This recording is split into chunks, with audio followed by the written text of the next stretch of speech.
If you want to write stories your readers will love, there are 3 things that you need to do. Understand storytelling principles, see how other writers have applied the principles, and then you use them in your own work. Here on the Story Nerd podcast, our goal is to demystify story theory. We'll help you with the first 2 steps so that you can get started with the third. My name is Valerie Francis. I'm a writer and a story editor, and I teach women who are writing in all genres how stories work so they can finish their books faster and without frustration. And I'm Melanie Hill, editor, poet, and author of middle grade novel Jet Cooper, and I help writers identify and solve their story problems. On today's episode, Melanie pitched Mulholland Drive, God help us, so that we can study constant characters. This 2001 film was written and directed by David Lynch. Of course, there will be spoilers because we can't talk about the movie without talking about the movie. But I mean, if you've seen Mulholland Drive, I mean, it's just not, I still don't know what happened. Anyway, and please help other writers find our show by leaving a rating and review. Apple Podcast listeners, all you need to do is on your phone, go to the show's landing page, scroll to the bottom, click the 5 stars. It's super simple, and it would really help us out a lot if you just took a minute to do that. So thank you in advance. And if you're watching us on YouTube, hit the like and subscribe button so you never miss an episode. I'm trying to build up the channel there, so if you watch on YouTube, subscribe. All right. That's my little sales pitch for today. Melanie, I'm a little punch drunk here from Mulholland Drive, I have to say. Oh, okay. Before we get going, I have to know, when you chose Mulholland Drive, did you know what you were doing? Did you know this was an antiplot film? I didn't realize there was antiplot, but I would have guessed that that's what it would be because I have watched David Lynch things before, particularly Twin Peaks, which was very popular when I was 18 or so going through university, and we would have Twin Peak parties and watch episodes. So this was very reminiscent for me. It's very David Lynch. So I didn't know, but I would have guessed that it was a bit, like it is. But I will say, I'll just say this doesn't seem as trippy to me as Twin Peaks. Twin Peaks is even like this, the symbology of it is similar, but Twin Peaks is even more kind of out there than Mulholland Drive, which is interesting because Mulholland Drive came after Twin Peaks. So, no, I didn't know, but I would have guessed that it was a bit non-linear, out there. Whatever nice euphemistic way we can explain it. If for anyone listening, if you do not know what we mean by anti-plot, go back to the work we did in season 5 because we talked about it there, and we studied an anti-plot movie then. It was Wayne's World. Wayne's World had the advantage of comedy. Mulholland Drive, not a lot of giggles. Okay, anti-giggles. Anti-giggles. Oh, so I didn't realize this was David Lynch when I first, when I sat down to watch it. And of course the opening titles came up and I saw David Lynch and I just thought, oh, Christ almighty, here we go. Here Your we heart go. sank. It didn't really sink. It was just, I knew it was going to be trippy. Yeah, that's a good word, trippy. And at first, I actually thought it might be a multi-plot story. And I thought, okay, I'm going to hang in there because all these little plot lines that he's weaving, I'm expecting them to come together in the end. And then the wheels came off when... and I lost all hope. My own personal all is lost moment came, I think it's just past the midpoint. It's when Betty is brought to, she does her first audition and she's brought across the street to the Justin Theroux production. I can't remember what that guy's name was. Jack, maybe? Whatever that Justin Theroux's character's name is. Yeah. It's almost irrelevant what anybody's character's name is. It's not my lack of preparation. It's just, it does not matter. It really does not matter. So the Justin Theroux character, he's a director, he's making a movie, and uh, not Nev Campbell, what's her name? Naomi Campbell. Is that her name? Oh, Naomi Watts. Naomi Watts. Oh my Yeah. God. Neve Campbell to Naomi Watts. My poor brain. This is what David Lynch has done to me.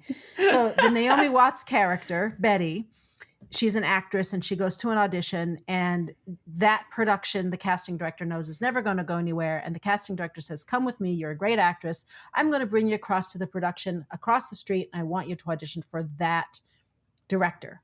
Great. Betty is a Canadian who has gone to Hollywood in order to have a career as an actor. We are led to believe that this is her object of desire. She has uprooted her entire life to come and make her dreams come true. She's on the threshold of making her dreams come true, finally, in the second half of the movie. And she bails on the audition, not because she's nervous or she gets a bad creep vibe from the director or anything else, but because she has agreed to meet a friend.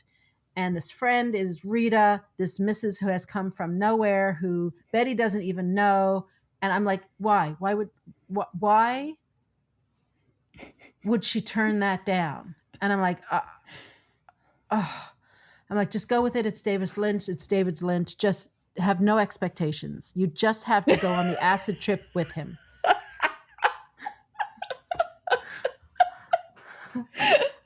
Abandon the logic. Mm-hmm. So I don't know what the heck you're going to do with constant characters. I can't wait to hear it because just go for it. Constant characters. Go for it. Constant characters. And I wish you luck.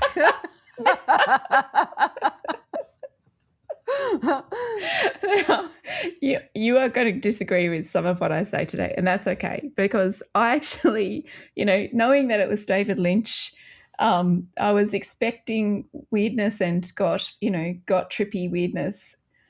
But what I will say to people, if you don't mind that sort of thing, watch it the first time and then watch it a second time because it's really different the second time you watch it once you know what's actually going on in the movie. And you'll be boggled the first time you watch it, and it is an experience to watch it.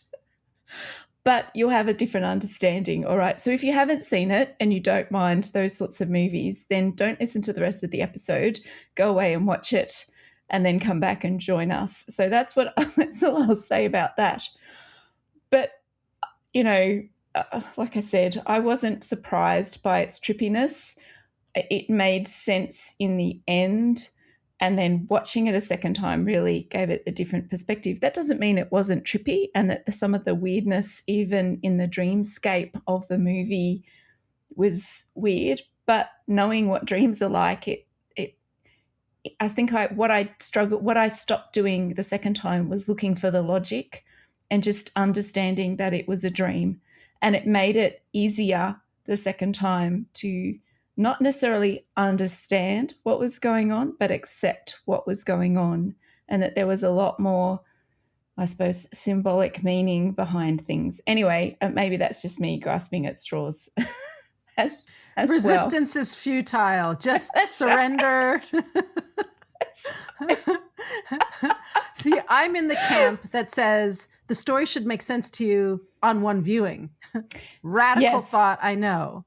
But yes, so the thing about the constant character and Betty, because I'm just going to call her Betty, even though I'm just going to call her Betty because she's Betty for most of the story, even if there's two storylines.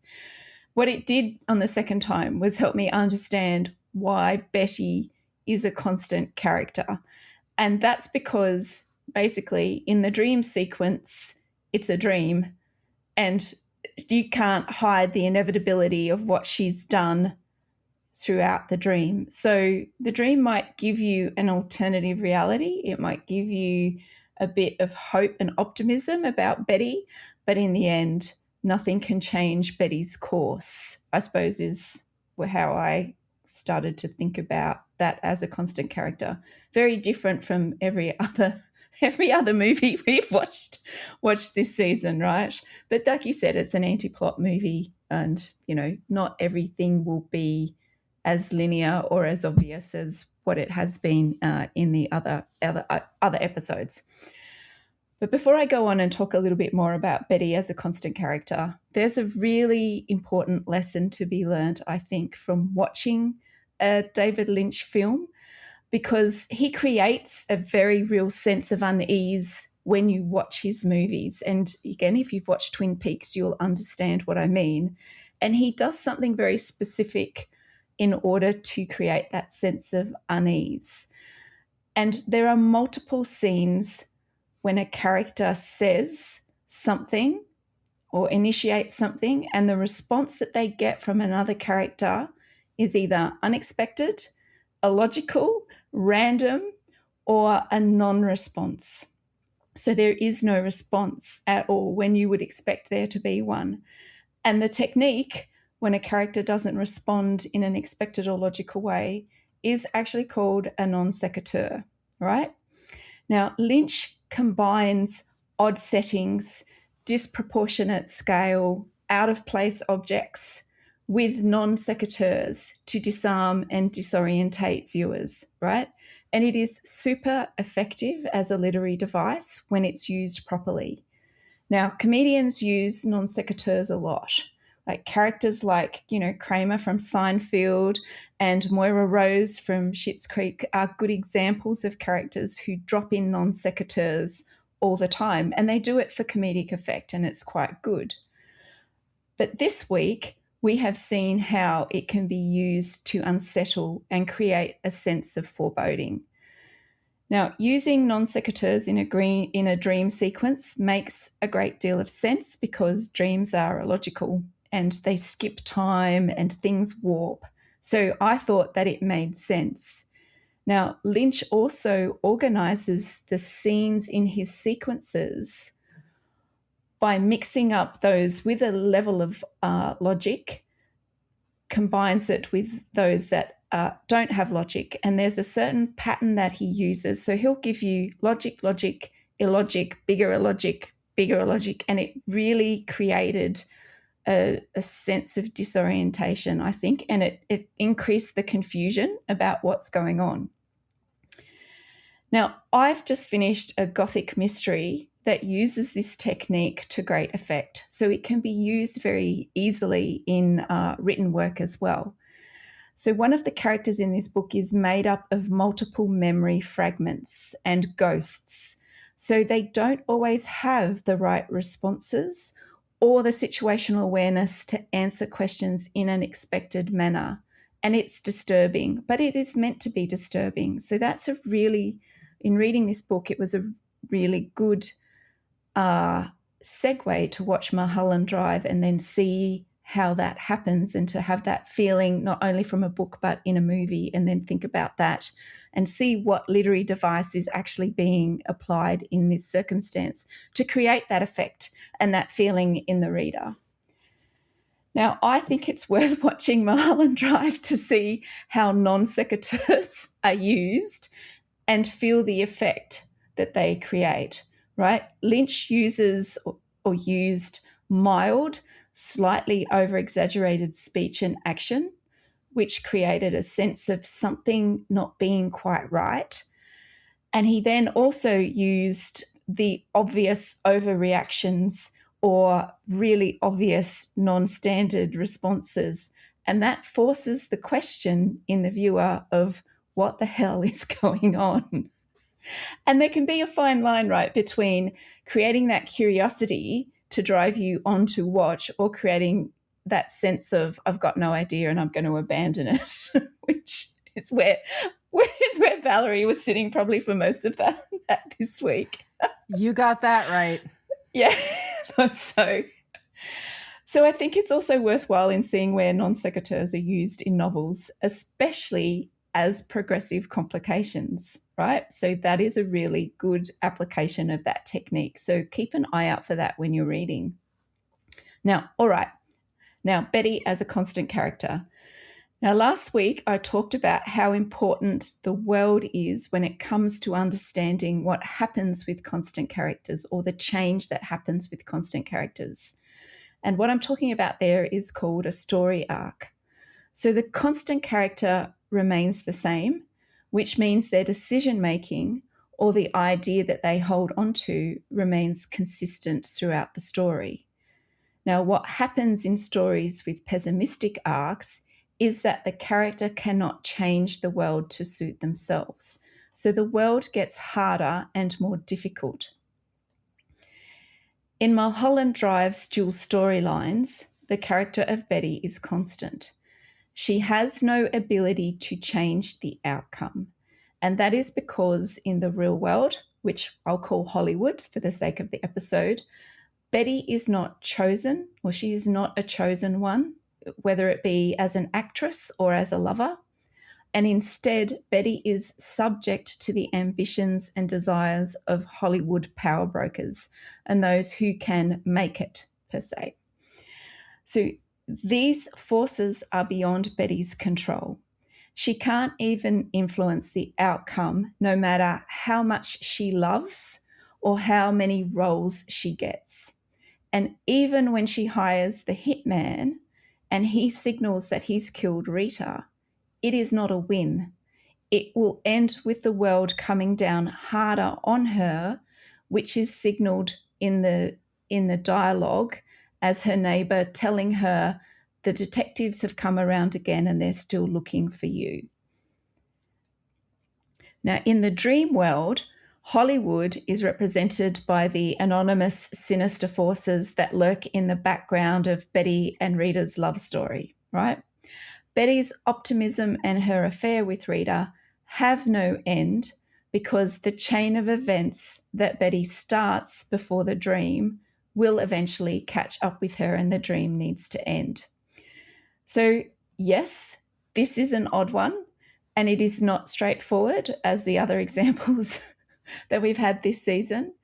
However, what this pessimistic story arc shows us is that the world will never change no matter what the character does or how persistent and quietly determined they are. Now, some constant characters in stories with pessimistic arcs are that way because they are stubborn and pig-headed for all the wrong reasons. And the world for both of these characters, even if they're persistent or if they're stubborn and pig-headed, the world will push back harder for those characters who try to change it. And that's the difference between this pessimistic arc and an optimistic arc, where a character can change the world around them. So stories with a constant character and pessimistic story arcs all have a sense of foreboding about them that starts at the beginning. This establishes the feeling that their plight is hopeless, or that they are too stubborn to see what's happening, or simply that the world is just unfair and sometimes unjust. That foreboding must continue through the whole story so that when you get to the end and the protagonist doesn't change themselves or the world, the pessimistic ending is inevitable. So even if you wish that the ending was different. All right, that's very general, but that's what I've kind of have got out of Mulholland Drive this week for constant characters. And I have to admit, Valerie, that I didn't even search for the speech in praise of the villain because just of the general confusion that I experienced watching the movie. So I'm curious to see, did you find one or not? Nope. Not surprised. I'm not surprised at all. So there, that's my bit done. Short episode this week.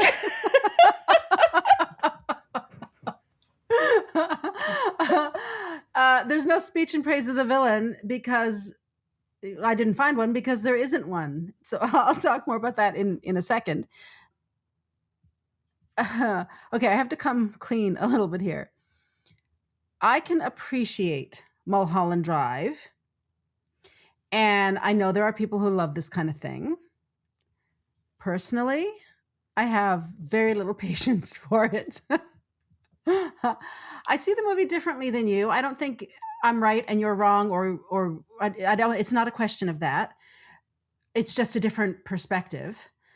I actually think Betty does have a huge change arc. Like, in fact, to me, that's what the whole movie was about. So it was really interesting listening to what you were talking about this week. And as I was watching the movie, I thought, what's Melanie going to do with this? I wonder. Because to me, the whole thing is, you've got this fresh-faced, innocent young woman, young Canadian, and she has gone to Hollywood and has been corrupted, right? No, I didn't do a lot of research because I didn't care enough to do the research. And it wasn't laziness. It's that David Lynch did not emotionally engage me in this. I don't think he really wanted to. I just don't think that's what this was for. This type of narrative, whether it's in film or prose or on a stage, in a play, is just not my jam. It's not my cup of tea. I find it, what's the word I'm looking for? Self-important, maybe. I just kept thinking, David Lynch, get over yourself. Just tell me a story, right? I am here for the stories. I am a story nerd. I love stories. I love storytelling. But to me, this kind of narrative, and there's lots of them in all disciplines, it just feels to me like the writer is more concerned here with showing off what they can do and how clever they are. Like, they're more concerned with that than in entertaining the audience. And for me as an artist, my main concern is entertaining my audience. I just find this kind of pretentious. And if other people who love this, that's great. That's the beauty of art, right? Doesn't matter how popular a story is, how critically acclaimed something is. There will be a group of people who love it and a group of people who don't. That's what art is for, and that's fine. Okay. Now, in saying all of that, the beauty of understanding story theory is that we can look at a movie or a play or a book and examine the craft objectively. That's why I love story theory, because storytelling, art, is by its nature subjective, and we become really connected to it, especially the story that we are telling, because it's our blood, sweat, and tears going into it. And it can be really hard for us to pull back and look at the work that we have written objectively. Well, story theory is the tool that allows us to do that. And for that reason, in my opinion, anyone serious about becoming a writer professionally really needs to know their craft. It's for survival, if nothing else. Otherwise, you'll be totally crushed. So my personal opinion on this type of movie is neither here nor there. It does not matter. Because I know story theory, I can put that aside and look at it objectively. Okay, so objectively then, I can identify this movie as an anti-plot story. And like I said, go back to season 5 if you're not quite sure what I mean there. But basically, in an anti-plot story, story logic that we have come to know and expect from most of the stories that we consume, that goes right out the window. Forget it. Forget it. Don't expect anything to make logical sense. It won't. Story form is also out the window. And because of that, there is no speech in praise of the villain, because the villain isn't clearly defined. Yeah, there are shadowy figures and all that kind of stuff, and there's the mobster looking guys, but they're not antagonists the way we expect to see antagonists, the way we're used to seeing them in a classic story form, in an arc plot story, for example. Mulholland Drive doesn't work that way. That's not its purpose. So that's all I have to say. There's nothing else for me to say. There is no speech in praise of the villain, so I can't talk about it because it's an antiplot story, and that's not how antiplot stories roll. So, Melanie, I'll hand it back to you for your final thoughts. Yeah. Well, like Valerie said, yes, it is antiplot, and therefore there's not story logic or anything applied to it. So perhaps it wasn't the best example of a constant character in a story with a pessimistic arc. But if you'd like to watch more movies to understand constant characters with pessimistic story arcs, then try Leaving Las Vegas or Chinatown. And if you want to read more stories that have this type of character and also this type of ending, the books I'd recommend that have it would be The Spy Who Came In From the Cold, which is a John le Carré.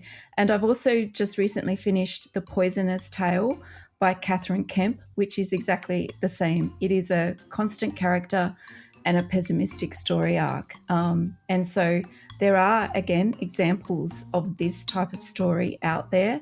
These ones that I've recommended in terms of the novels have a more traditional type of storytelling involved in them. So it'll be a little bit easier to understand what's going on. Well, that wraps it up for this week. Alleluia. Join us again next week when we discuss Conclave. Now, this is a good movie. If you've not watched Conclave yet, here's your opportunity. To support the show, please leave us a rating and review and tell your writer friends about us. And if you're watching us on YouTube, be sure to like and subscribe. For the power to write a best-selling story, come visit us at storynerd.ca/courses. To join my inner circle, go to valeriefrancis.ca/inner circle. And for more information about Melanie's books, visit melaniehill.au. And remember, story theory doesn't have to be difficult. It's a tool to help you write more, not less. So take it one step at a time and have fun.